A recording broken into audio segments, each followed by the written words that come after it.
Sir మన villages లో గేదెలు ఆవులు అలాంటివి ఉండేవి కదా సార్. అలాంటివి ఉండేవి అవే ఉంటాయి.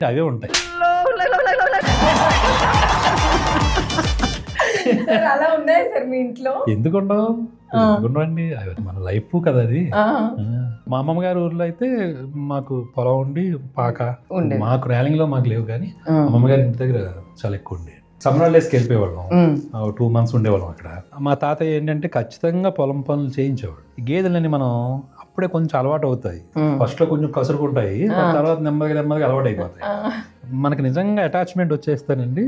ఆ సమ్మర్ హాలిడేస్ అయిపోయి మళ్ళీ మనం స్కూల్కి వెళ్ళిపోవాలి కదా, అప్పుడు తెలుస్తుందండి వాటికి మనకున్న ఆ లింక్.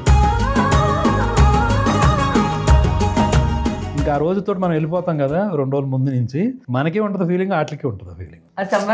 అప్పుడు బాగా అలవాటు అయిపోయి ఉంటాయి. మనం వెళ్తున్నాం అనుకోండి పొలం, అవి మొత్తం కట్టురాడు చుట్టూ తిరిగేస్తూ ఉంటాయి, మనం వచ్చాం కదా అని. సో ఆ లాస్ట్కి వచ్చేటప్పుడు కొంచెం డల్ అవుతాం మనం కూడా, మరి వాటికి తెలిసిపోతాయి, ఉంటదండి ఆ ఫీలింగ్, అది ఉంటది. సార్ ఇప్పుడు సమ్మర్ హాలిడేస్ బేసిక్ ఇప్పుడు జరుగుతూ ఉంటాయి కదా సార్, అప్పుడు మీకు మళ్ళీ వెళ్ళాలనిపిస్తుందా సార్? అంటే ఇప్పుడు లేదు కదండి, మరి ఇప్పుడు వాళ్ళు లేరు, ఇంకా ఆ వ్యవసాయాలు కూడా తగ్గించేసారు. గోదావరి ప్లేసెస్ లో మీ ఫేవరెట్ ప్లేస్ ఏది సార్? రాజమండ్రి అండి.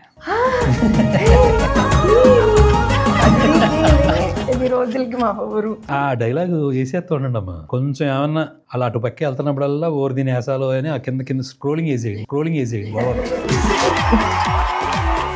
ఏమండి మరి మేము రాజమండ్రి అండి, మా ఊరి పేరు చెప్తే మాకు ఆనందం వస్తుంది కదండి. అలాగే